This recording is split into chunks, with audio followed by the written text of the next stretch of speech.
So these are the things you're going to look at: lab preparations, chemical reactions, tests,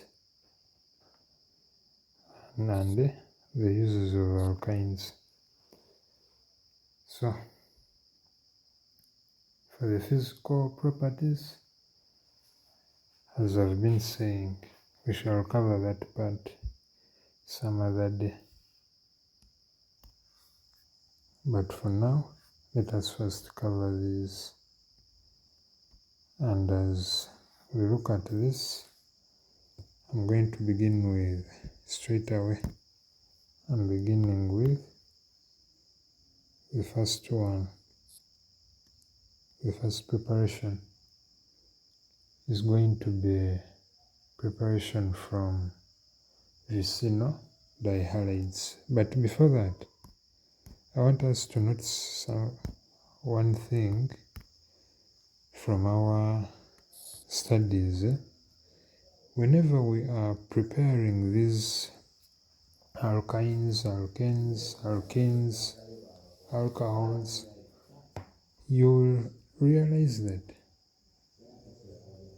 some reactions, maybe a certain reaction in dihalides is going to be a lab preparation in alkanes, or a lab preparation in alkenes or alkynes. So what was the reaction that side works as a preparation this side. So we are going to be blending knowledge. We're going to be combining knowledge from all corners.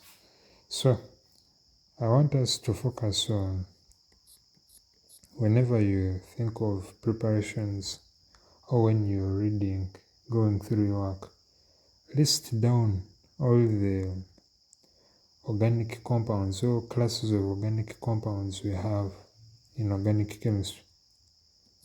Alkanes, we have alkenes,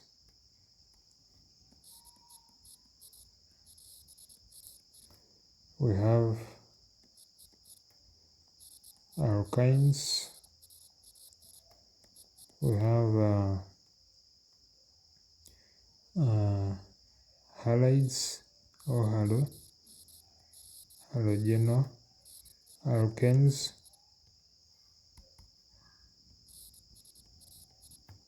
we have alcohols, carbonyl compounds,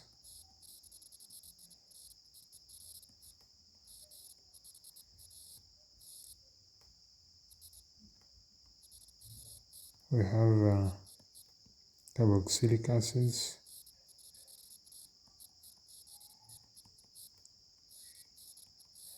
we have amines,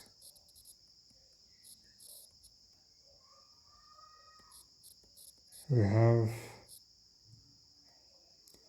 esters. So from all these,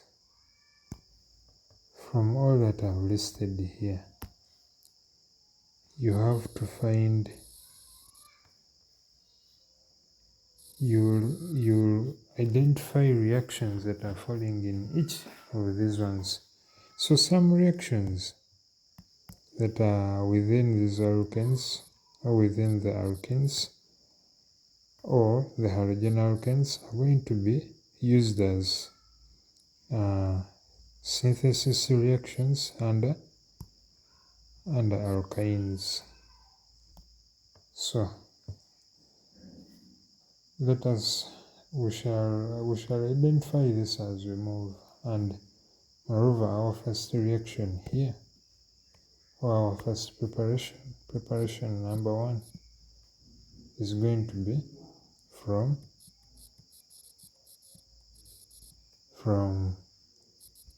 vicinal dihalides. Are you seeing that? So where do we find vicinal dihalides? we find them in halogenal alkanes there. That's where we find them. So we're going to prepare alkenes from halogenal alkanes. So, and our first preparation will be, or an example is going to be this one here, CH2 bromine, CH2 bromine. So that one is 1,2-dibromo ethane. 1,2-dibromo ethane. You're going to add there excess potassium hydroxide and ethanol, CH3, CH2, OH, like that, and you heat. What happens is that you end up with an alkyne with a triple bond there plus potassium bromide plus water. So that is it. So from what we know, these organic compounds are having general formulas, which is for this case alkynes are having a general formula CN H2N minus 2, like that. So all the alkanes we're going to build are going to be following this general formula. And going back to this one is ethyne. From alkyne we form ethyne. So that is our ethyne there. And this one is a vicinodihalide. Vicinodihalides are these compounds having, let me write it like this, the compounds having a halogen, like maybe bromine, let me use X, a halogen attached to these two adjacent carbon atoms, like that. Then this one is called the vicinovic. Then there is that one called gem dihalide. For gem, it's going to be C, or the carbon atom. It's only one carbon atom having two halogens there. So our conditions are going to be consistent. Conditions are always consistent. Excess. If you leave out that excess, the thing is wrong. If you don't heat, the thing is wrong. Potassium hydroxide in ethanol. Then you include the products there, water. So that one is done.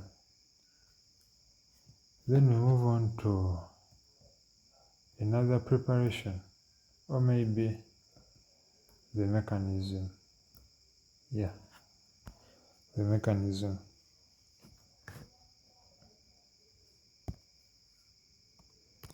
So for the mechanism,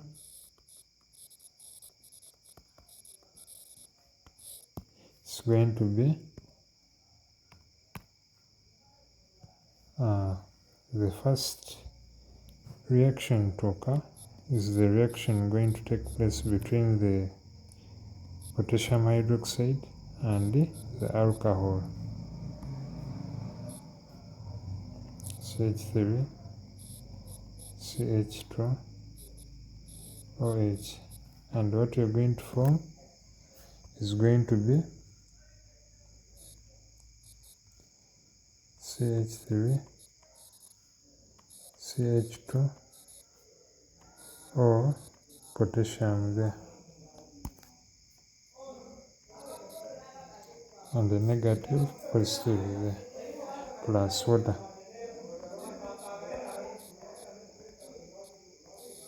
So that water, if you were wondering where water comes in from, that is the water there. So we move on to the next reaction. The next reaction is going to be dissociation of this potassium ethoxide. So this one is called potassium ethoxide. I've been talking about that compound there for some good time. So it's going to be potassium ethoxide dissociating, giving us ethoxide ions and potassium ions there. Now as we get to these ions, the ethoxide ion is now going to attack. It's going to attack the vicinodihalide. How? This is what happens. First, it's going to be C. It's going to be C. The halogen there. The halogen is bromine. Then we have our hydrogen there and our hydrogen there. I'm trying to expand it such that I don't make mistakes while choosing which one is go first. I don't want to make mistakes. So our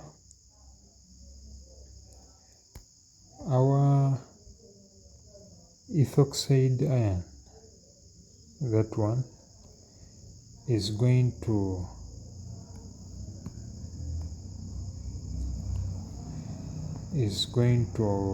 attack. So it's going to attack like that, and as it attacks, it's going to attack the hydrogen there. Now as it attacks the hydrogen, this hydrogen has to break off or to take back the bonding electrons. Then as it takes back the bonding electrons, forming a double bond there, this bromine atom is going to break off. So I think the initiator of the chain, so this ethoxide is going to initiate the reaction, and as it attacks the hydrogen loses these electrons. The electrons are used to form the double bond there. Then the bromide ion will break off as that. Now as it breaks off, we are going to form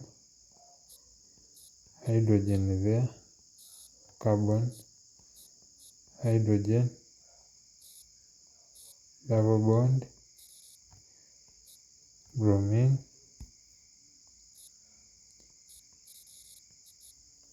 then hydrogen there, and so you're seeing that now our bonds are complete. Each carbon atom has 1, 2, 3, 4, 1, 2, 3, 4. But the chain, the reaction is not complete. We have more.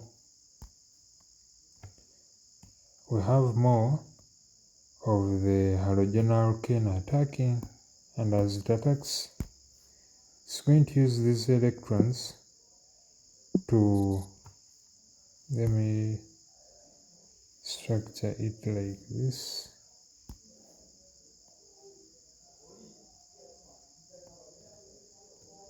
Let me structure it like this. It's going to attack that hydrogen. As it attacks the hydrogen, No, we need to arrange it properly. Let me put this hydrogen here such that the attack is really visible. So as it attacks there, the electrons are going to be returned. Now as these electrons are returned back,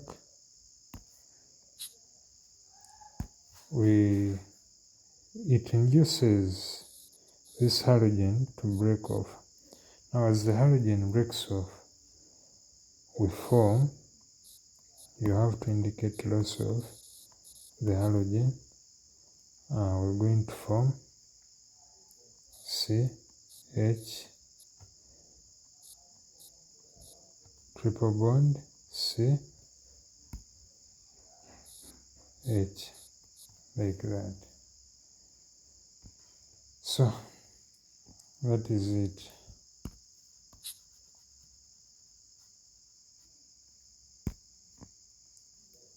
Forming CH there. So that is what we call dehydrohalogenation. I will write it here.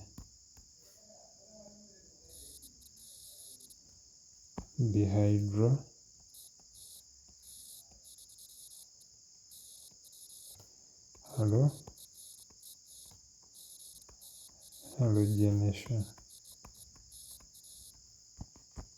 like that. So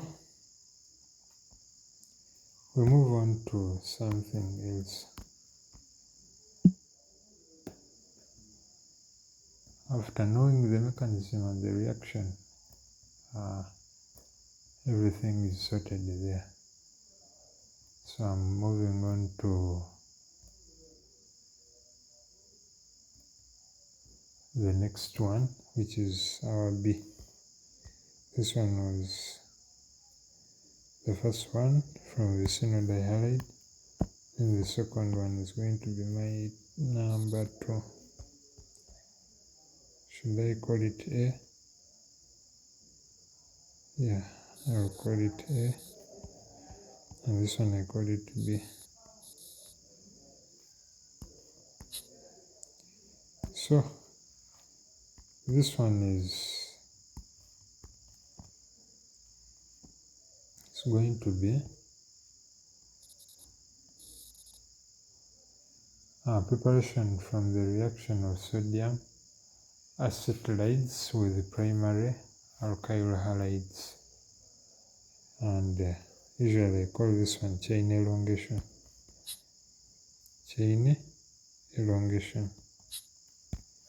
So part B, chain elongation. So under chain elongation, we have preparation from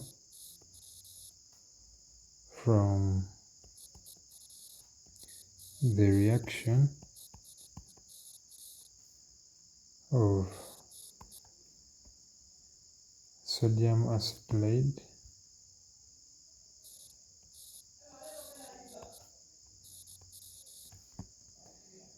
sodium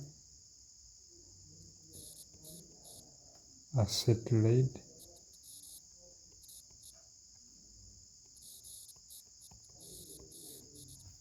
with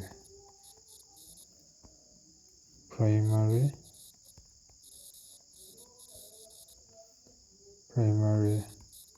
alkyl halides. So that is it. And when we move on to the reactions, this is what they mean. If I'm having an alkyl halide and I'm having, this one is called a terminal alkyne. So if I'm having a terminal alkyne and I add in sodium and liquid ammonia.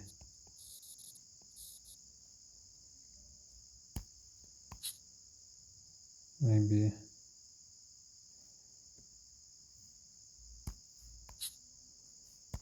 so I'm adding in sodium in liquid ammonia. What comes out is the acetylide we are talking about. See, negative there, sodium positive. So this is the acetylide. First, you have to know that this reaction is only effective when you've brought in a terminal. When you've brought in a terminal alkyne. So when you read about terminal alkynes, you find out that the double bond is located on carbon atom 1, this one. The triple bond is located on that carbon atom 1, that one. So after forming our acetylide, this is called the acetylide. We add in a primary alkyl halide. An example can be RX there. So what it does, it displaces the sodium such that we remain with CH triple bond Cr, like that. So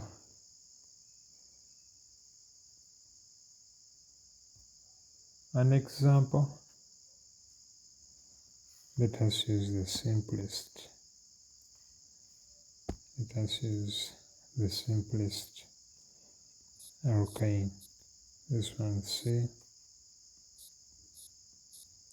CH. When I add in sodium in liquid ammonia,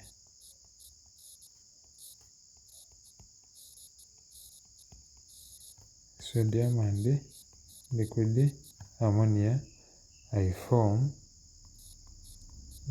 hydrogen. I form my acetylide with positive and negative charge there. Then, after forming that,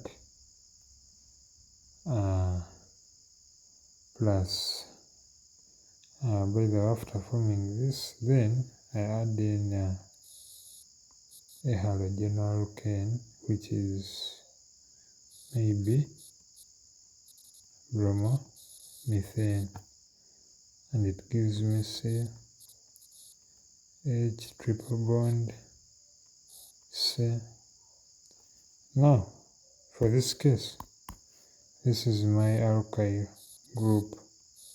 So the alkyl group is going to combine with that carbon atom there, and the sodium will take the bromine, such that we end up with sodium bromide at the end. So I'm having CH3 like that. Now, after having our CH3, we add there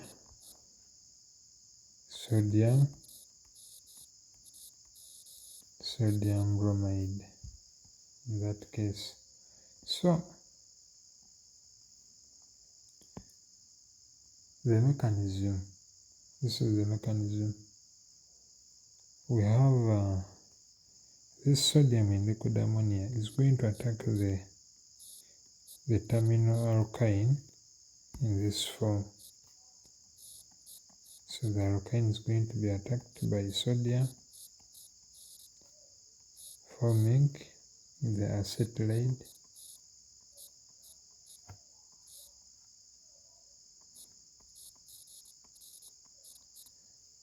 and the hydrogen is taken off. So hydrogen is going to be replaced. So you balance it with half the. After that, the acetylide has to dissociate. So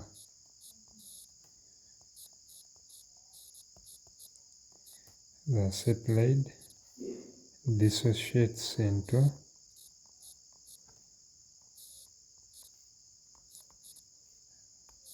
those two ions. Now, this one, I'm going to call it a nucleophile. It's going to give us a nucleophile, and we know that nucleophiles are electron rich, while electrophiles are electron deficient. So our nucleophile is going to attack this species, the bromomethane or methyl bromide. Then as it attacks this methyl bromide, which is having CH3 carbon atom, and the bromine, this is what it does.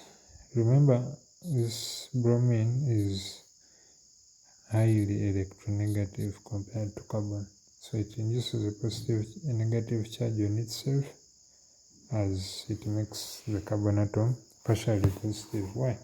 Because it's withdrawing the electrons, bonding electrons towards itself like that. So then I bring my nucleophile, C,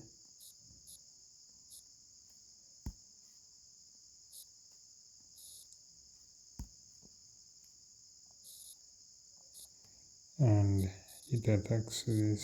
Since negative usually attacks that positive, or unlike attract. So we're going to form HC, triple bond C,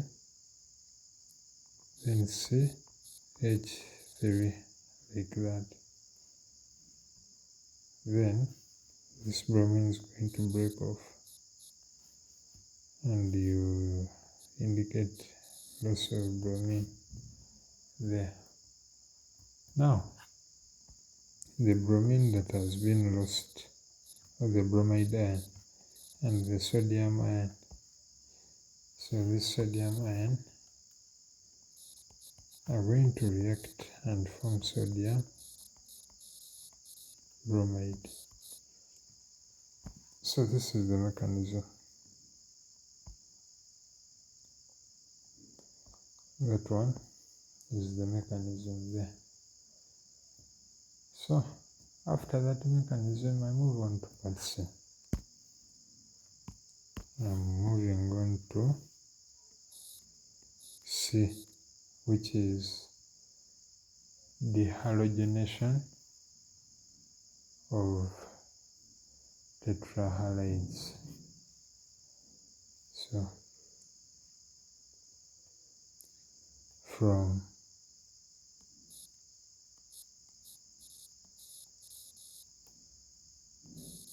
dehalogenation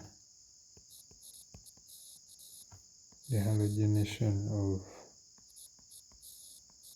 tetrahalides. What does this mean? It means that maybe if I'm having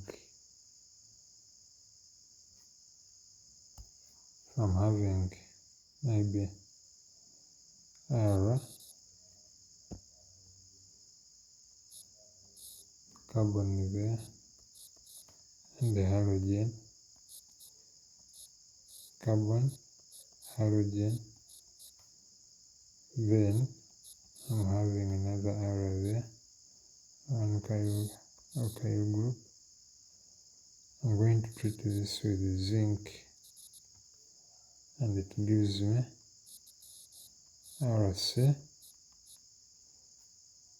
triple bond C, R plus zinc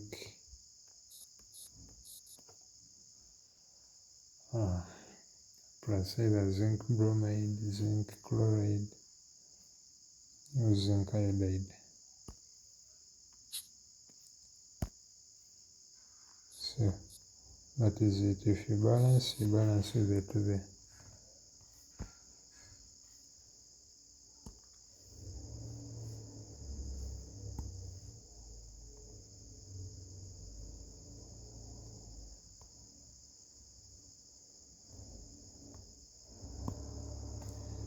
So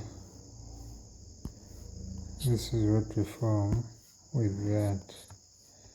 But this method is limited, and it has a disclaimer in Kaira, Job's Kaira, demystifying organic. It stated that, however, this method is limited for use because the tetrahalides themselves are prepared from alkynes. These tetrahalides are prepared from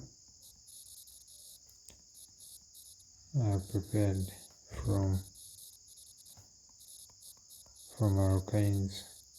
So yet we want it from an alkyne. So it's like, it makes no sense. It's a repetition. So those are the major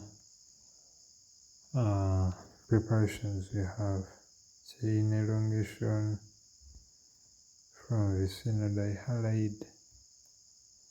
Then lastly we have this. It's a unique it's a unique preparation of ethyne.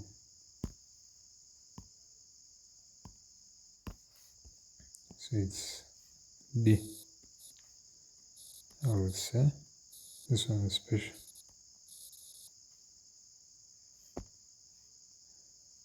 And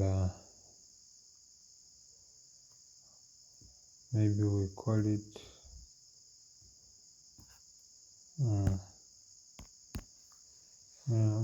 within this I'm having my calcium carbide. So preparation from calcium carbide, that's what I'm going to call it. From calcium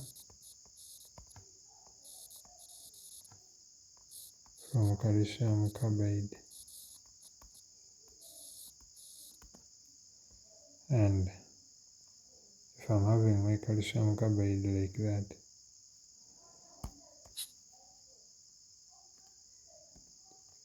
calcium and the carbon with the to the solid, and I add in water, gives me a liquid there. Then when I add in water, it gives me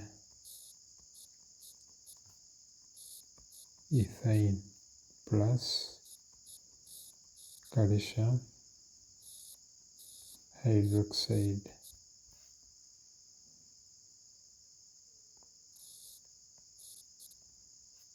Gives me that preparation from calcium carbide.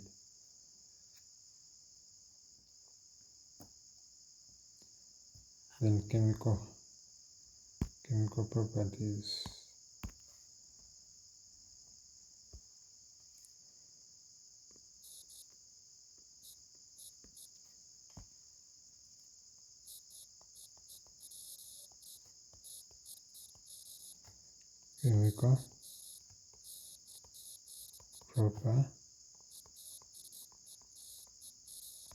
Chemical properties.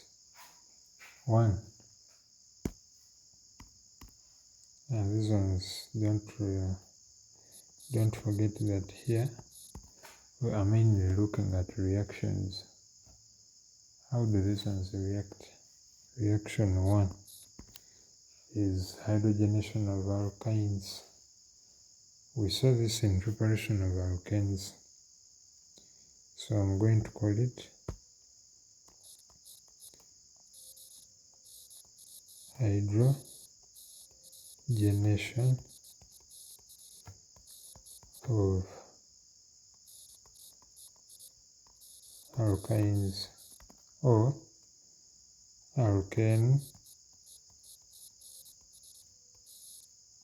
alkane prep. So how is it going to be? It's going to be, if I'm having my alkyne, which is propane, and I add in hydrogen and nickel at 150, we form propane, CH3, CH2, CH3, like that. So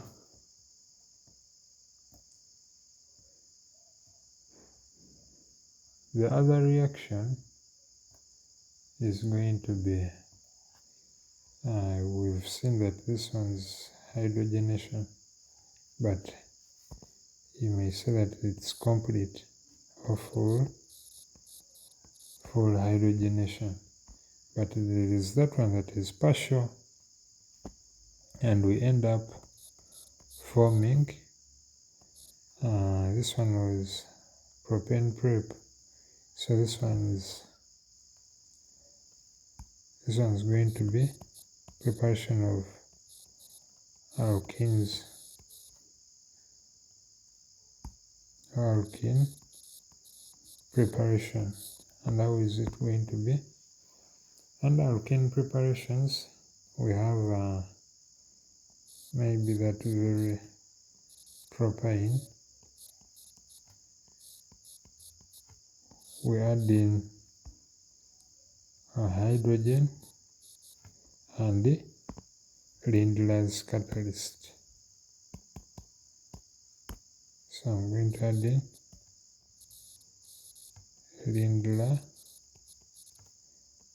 Lindlar's catalyst, like that. So as I add in Lindlar's catalyst, it's going to give me this CH3, C double bond, C H2, and the H, like that. So that's how far we've gone. Then we have halogenation as the next reaction. Reaction 2 is halogenation,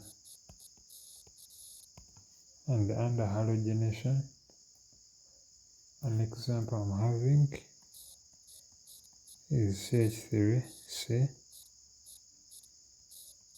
triple bond, and as I'm adding in 2 molecules of chlorine, I end up with C H3, C, chlorine there, 1 there, then chlorine and chlorine and the hydrogen. So I'm ending up with that. That's what we call halogenation, and it has a mechanism. The mechanism is going to be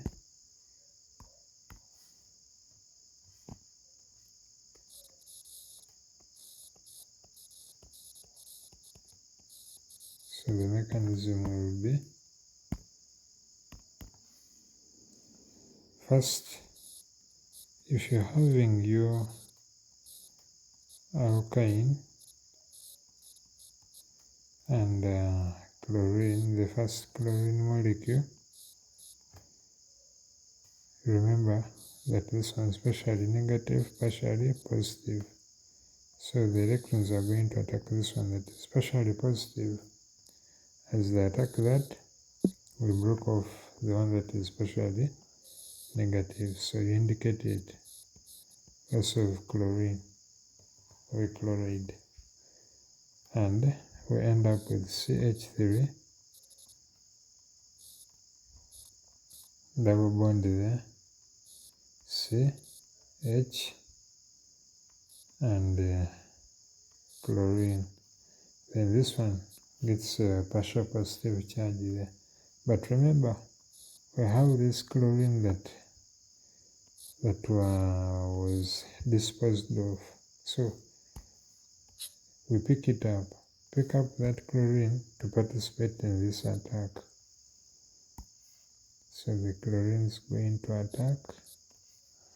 As it attacks that carbon atom, the carbocation, we form CH3, C, chlorine, double bond,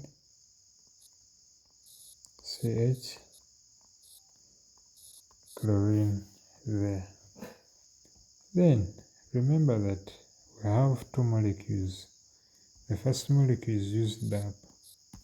Then we go in for the next molecule, which is chlorine. Chlorine, this one is partially positive, partial, negative. So this is going to attack that one that is partially positive, and the one that is partially negative breaks off. Then as it breaks off, we are going to form, first we indicate that it's lost. Now I end up with CH3, C, chlorine, CH, chlorine, and that chlorine, this chlorine is going to attach to this carbon atom there, and this one gains a partial positive charge. Now this chlorine that was disposed of, there was a chloride atom, the chloride ion is going to attack there. So how are we going to attack? We are going to attack in this way. It's negative. So it's going to come and attack that carbon atom there. Then as it attacks that carbon atom,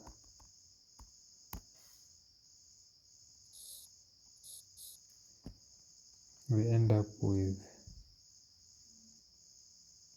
CH3, C, chlorine, chlorine, CH, chlorine, chlorine. So that is it.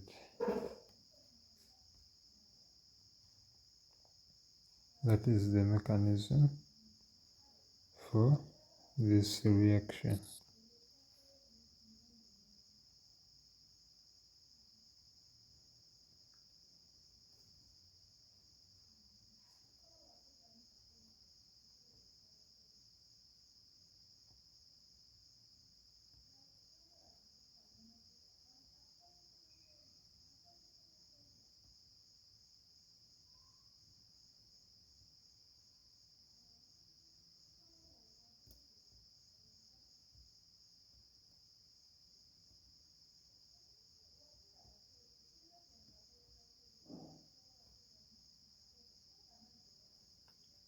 So we move on to the next reaction, the reaction theory.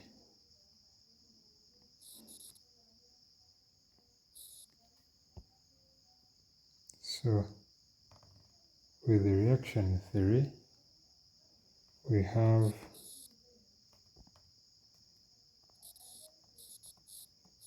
reactions or reaction with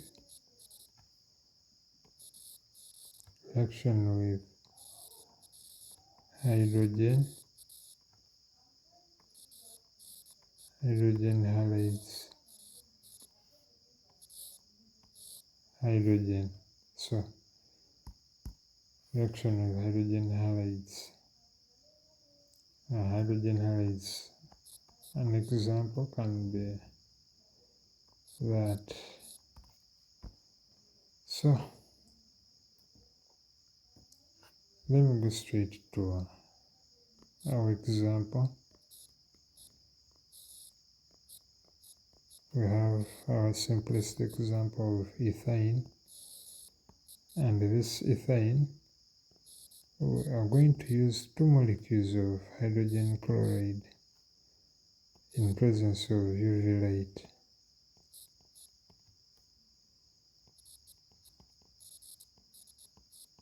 So what are we going to form? We are going to form CH3, CH, chlorine there, and chlorine there.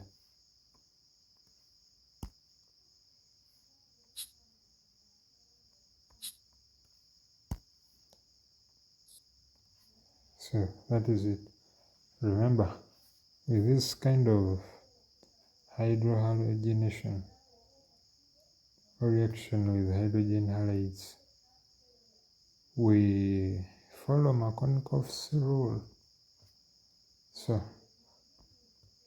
if we want to give this one its name, it's 1,1 dichloroethane.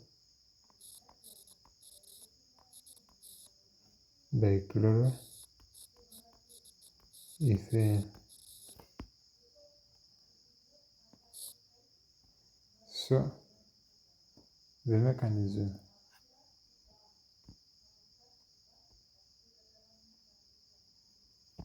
So the mechanism is going to be hydrogen, triple bond, hydrogen there. So I'm having my hydrogen chloride there, and the chlorine is especially negative, hydrogen is especially positive. So the electrons there are going to attack this hydrogen that is especially positive. As they attack, we give off that chlorine. So as chlorine breaks off, we have hydrogen, carbon, double bond, hydrogen, and carbon. Then, if you decide to give this hydrogen to this carbon atom, if you decide to do that, so you end up maintaining that course. So if I give it another hydrogen, they become 2. As they become 2, this one attains a positive charge there. Then as it attains a positive charge, our chlorine or the chloride ion is going to attack that carbon atom. As it attacks the carbon atom, it's going to give us CH2 double bond CH and the chlorine there. Now remember that we've used two molecules of hydrogen chloride, so the other molecule comes to participate.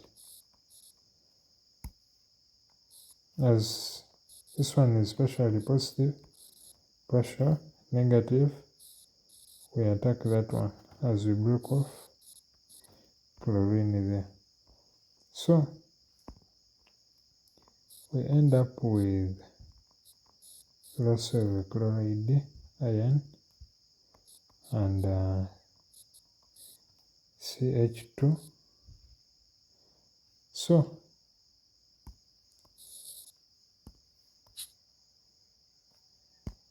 this is it. I'm going to add this hydrogen to this carbon atom, following Markovnikov's rule, which states that the hydrogen that is going to be added on any unsaturated bond, that hydrogen is going to be picked up by the carbon atom having the highest number of hydrogen atoms. So this one's having 2, this one is having 1. So the one having 2 picks up and they become 3 there. So as they become 3, it's going to be CH chlorine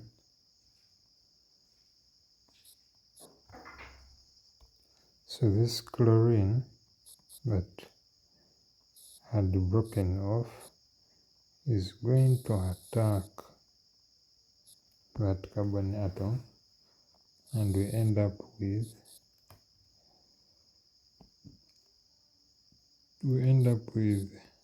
H3C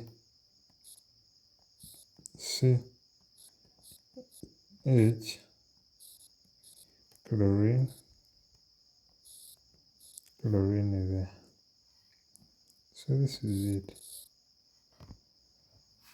That is the mechanism.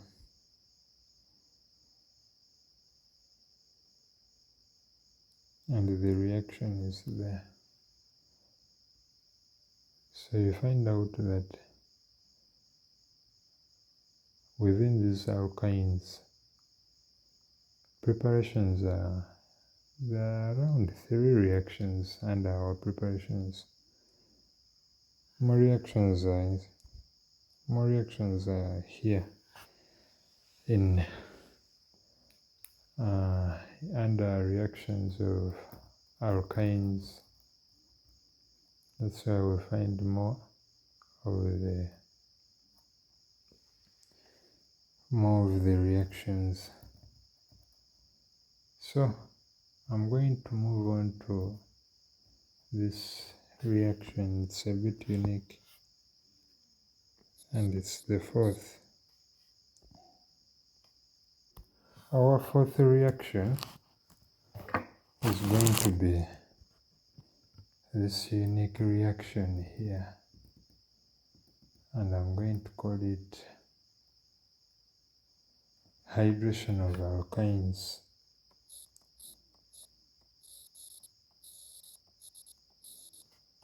Hydration of alkynes. And under hydration of alkynes, I'm going to use a simple alkyne, which is ethane. And when I add water in this ethane, when I add there water and dilute sulfuric acid,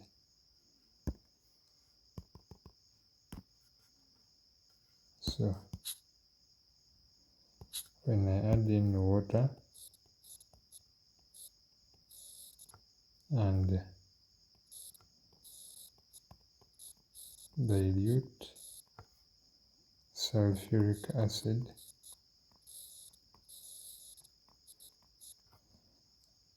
then I add in mercury sulfate, catalyst at 60 degrees Celsius. This is what we end up with.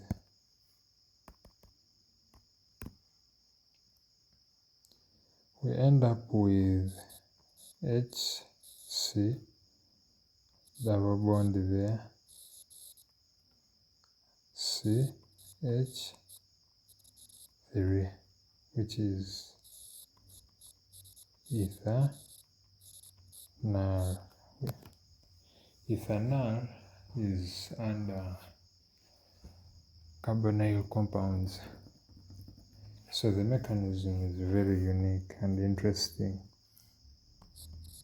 So our mechanism, we have sulfuric acid,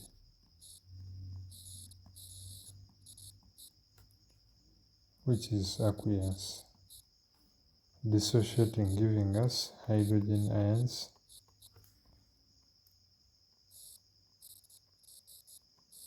and hydrogen sulfate ions, like that. So after preparation of that, then we move on to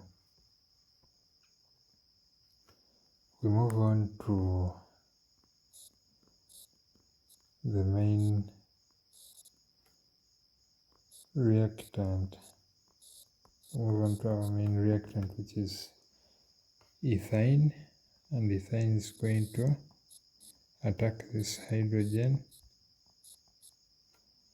and as we attack the hydrogen, we end up with H2, C double bond CH with a positive charge there. But since this reaction is taking place in water, because we indicated water somewhere in the reaction, we indicated the water there. So since this reaction is taking place in water, water is going to participate.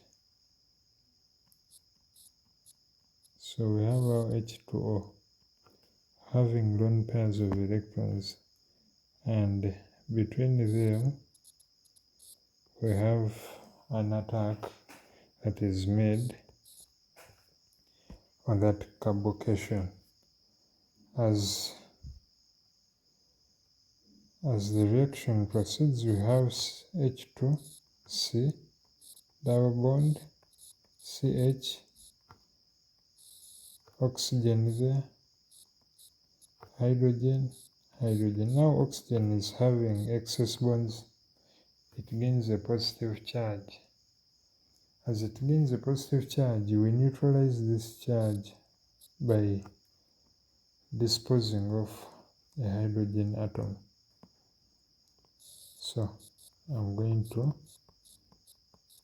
indicate the loss of a hydrogen atom, and I remain with H2C double bond CH and a relatively stable OH. But the reaction doesn't end here. We know very well that this oxygen has lone pairs of electrons there, and these lone pairs of electrons are going to engage with this bond and establishing a double bond there. But during this reaction, we have electrons here moving to that carbon atom. having two hydrogens there. So as such a reaction proceeds, we are going to end up with H2C minus there, CH, and double bond down here, double bond there, and oxygen. But remember, there is hydrogen still on that oxygen, so I'm going to show my hydrogen in this way. I'm going to put my hydrogen there. Now, as I'm having now a positive charge, so oxygen is gaining a positive charge there. As oxygen gains a positive charge, we have to neutralize this charge. How? We break off those electrons and give them to oxygen. As you give them to oxygen, electrons this side are going to attract the hydrogen that is getting lost. So you realize that this hydrogen was going to be disposed of, but we have need. There is need for that hydrogen. There's some work to do. So this carbon atom had two hydrogen atoms. Now it's going to have three hydrogen atoms and bonded to carbon, hydrogen, and double bond there, oxygen. So 1, 2, 3, 4. Therefore,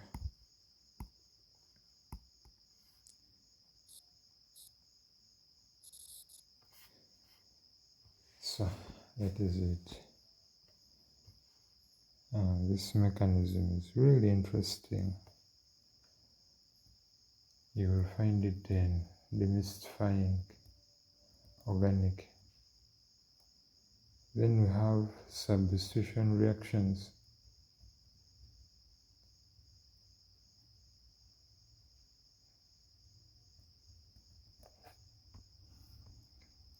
Under these reactions, I'm going to call it my reaction number 5.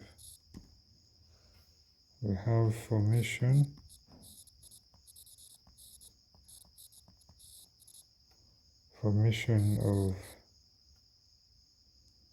of metal dicarbides. So formation of metal dicarbides, and this one is more tested in the lab. 1, we have reaction with ammoniaco, copper,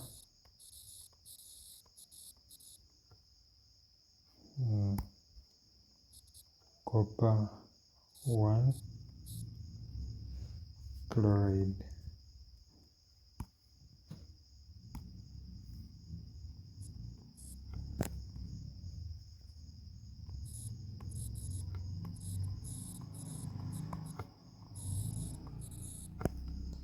So that is it, reaction with ammoniaco copper 1 chloride.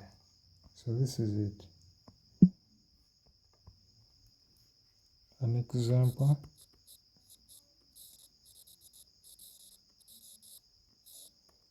we have our simplest alkyne, which is ethane in gaseous state, and you add in copper 1 chloride. Copper 1 chloride is written as Cu2 and 2 chlorine atoms there, aqueous. So some people may prefer writing it as this. It's also okay, but for this case we shall follow that one there. Then plus ammonia.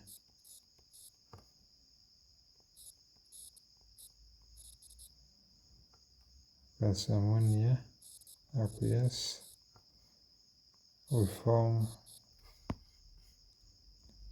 we end up with copper bonded to 2 carbon atoms like that, and this one is a solid, plus ammonia chloride, ammonium chloride there. So this one is called copper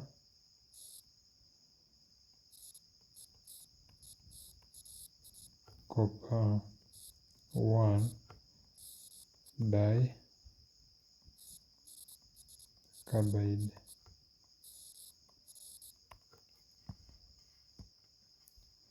So that is it. This one is what we call ammoniacal copper 1 chloride. And this is still under reactions of alkynes. Reactions of alkynes, where we are reacting this alkyne with ammoniacal copper 1 chloride, forming copper 1 dicarbide and ammonium chloride. And these reactions require balancing. The reactions require balancing. How are we going to balance this? We have 2 copper atoms there, on this side there are 2. Then I'm having 2 chloride or chlorine atoms. So this side I'm going to put there 2. As I put there 2, I'm having 2 nitrogens generated. And so I add here 2 to form 2 nitrogens there. And this one's a red precipitate. Is a red precipitate.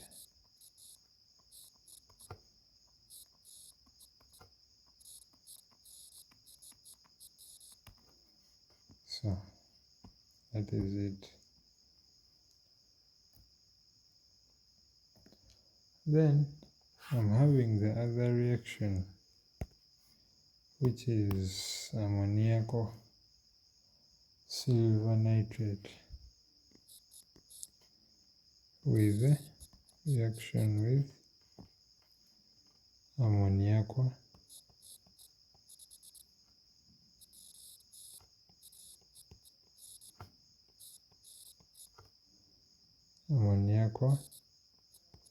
silver nitrate.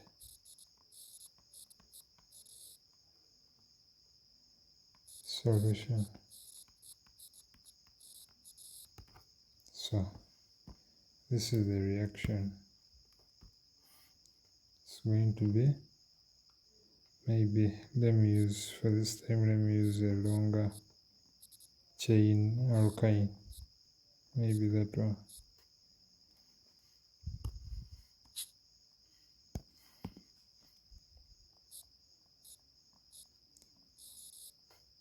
So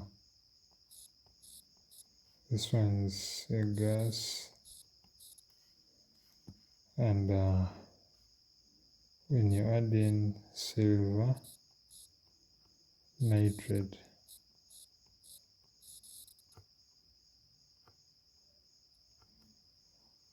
aqueous plus ammonia aqueous, we form silver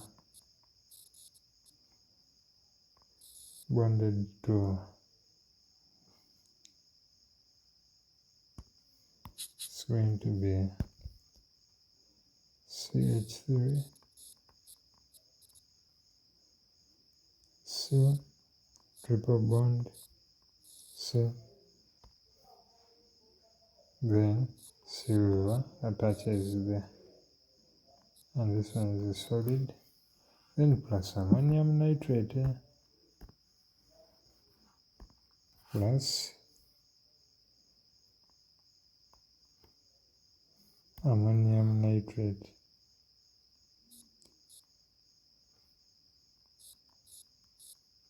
Oh, I want to fit it there.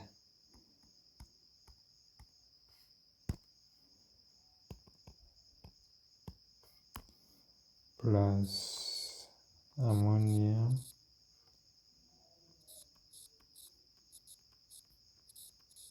nitrate, like that.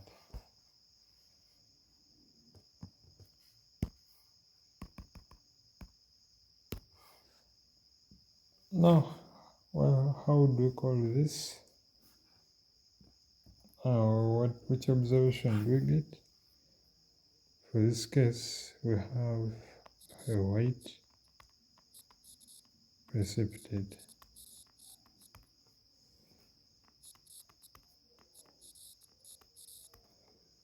So we have a white precipitate there as observation.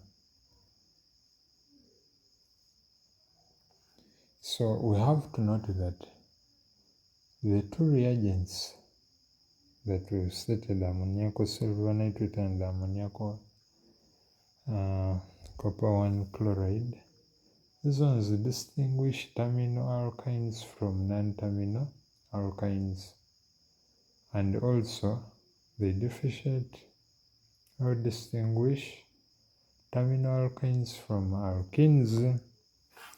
So this response is only good only and only if the reactant here is terminal. So that response there, the red precipitate or the white precipitate, we only see that if it's an alkyne. First it has to be an alkyne and it has to be terminal. What do we mean by terminal?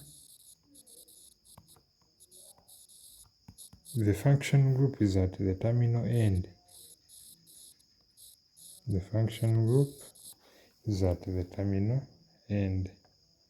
So that is it.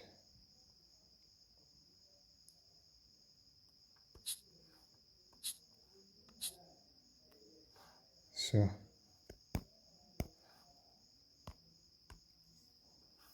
then formation of sodium acetylates, that one is also a reaction, but we mentioned that earlier. Formation of sodium acetylide when we were dealing with chain elongation.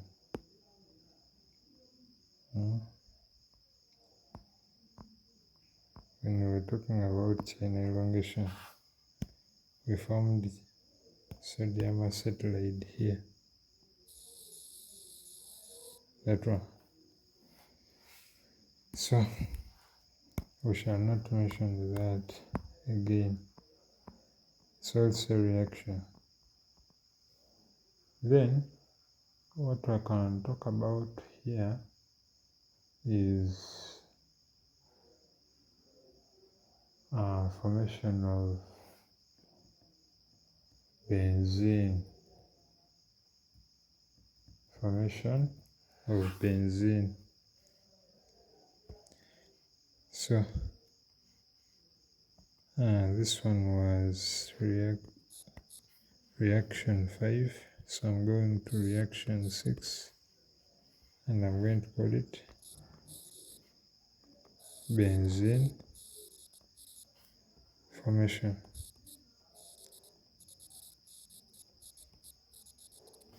I'm not going to present very many alternatives in our discussions. No, I'm going to only present that one which is very simple for us to grasp. So as we revise, we can explore more complicated alternatives and see whether you're compatible with them. If something is very easy for you, then you adopt it. But for now, these videos, I want them to be universal.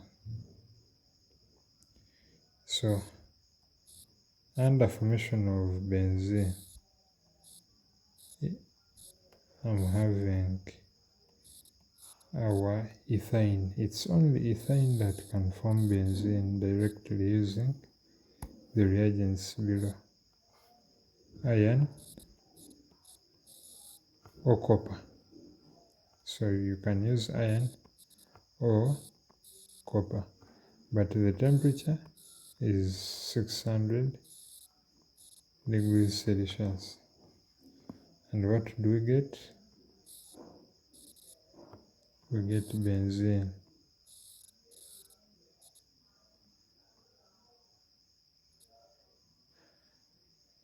We get our benzene there. So that is the reaction. Then the other thing is combustion. And these are the reactions I'm not going to stress on.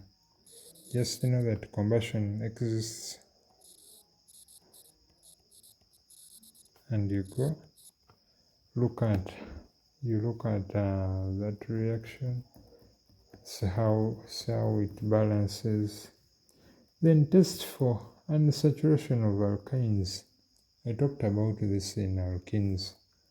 How do we test for unsaturation? We use bromine water or bromine, and if it's bromine, bromine water, bromine, the result is, if there is an alkyne or an alkene, it turns from reddish brown to colorless. That is the standard observation you're going to write there. Reddish brown turns to colorless. So I'm moving on to this test. Okay, let me write it. Test for unsaturation.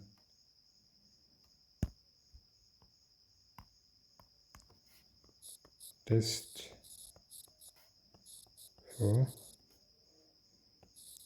unsaturation.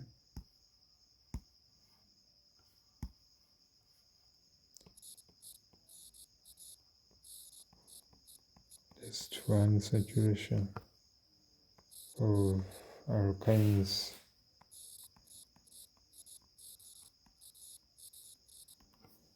And our sample reaction can be this. So when you add in bromine, 2 molecules, and carbon tetrachloride as your solvent, you end up with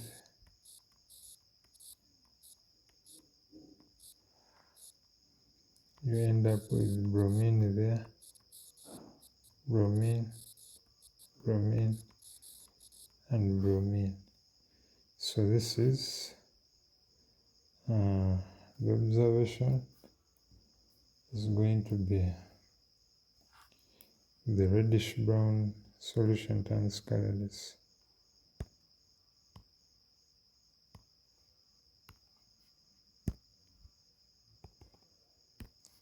So it's going to be reddish. This color, that color is very bad. So it's going to be the reddish brown,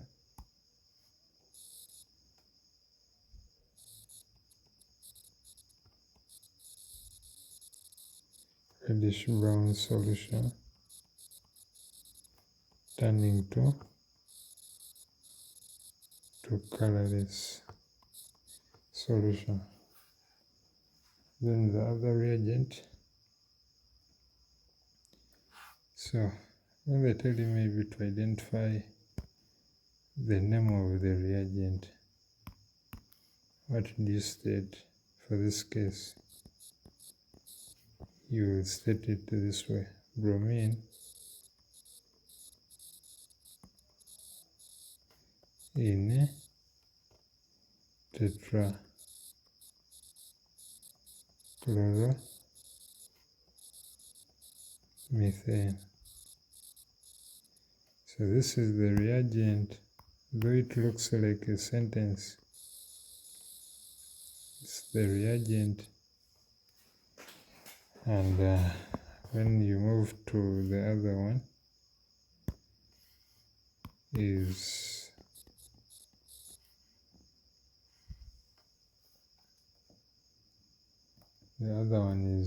alkaline potassium manganate 7 solution.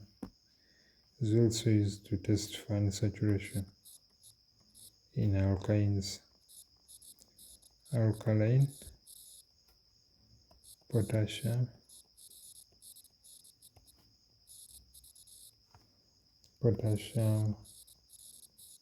manganate 7 solution,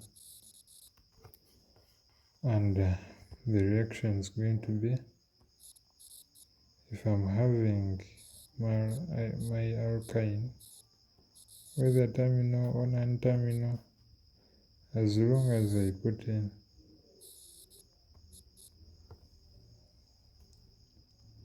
potassium manganate 7 in aqueous state, and I put some sodium hydroxide solution. So I'm going to call this reaction 1. Then reaction 2, insert and dilute HCl. What it gives me is, or what it does, is that it's going to split this into 2. So when it splits it into 2, we have RCOOH plus RCOOH there. So this one's the alkyne there. Then lastly, uses of alkynes.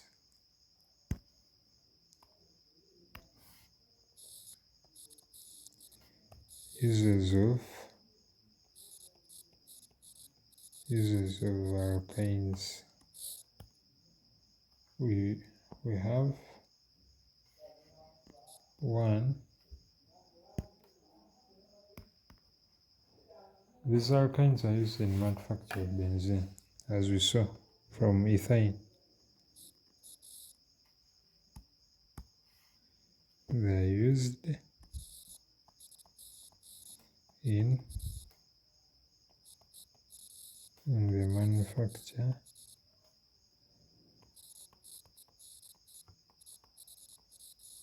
of benzene. Then the second use is going to be used in manufacturing of polyvinyl chloride or PVC, in manufacture of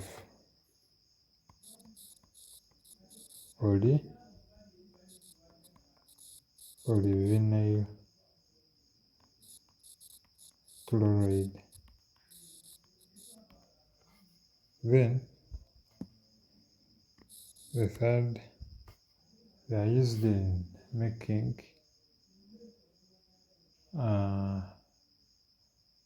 They're used in welding because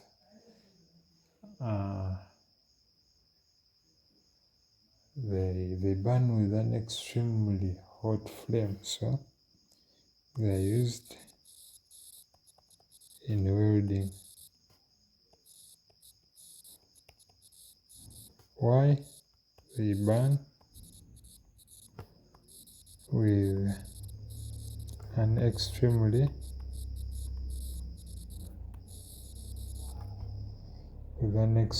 hot flame.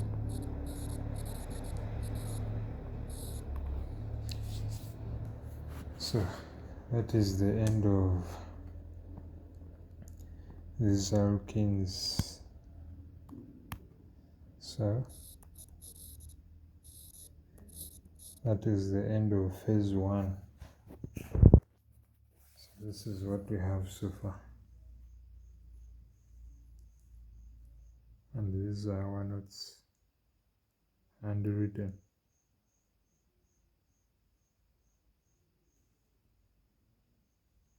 So as you go through these notes, go through the recordings and try to summarize on your own. Try to write down your understanding. Try to understand them and to make your life a bit easier in A level.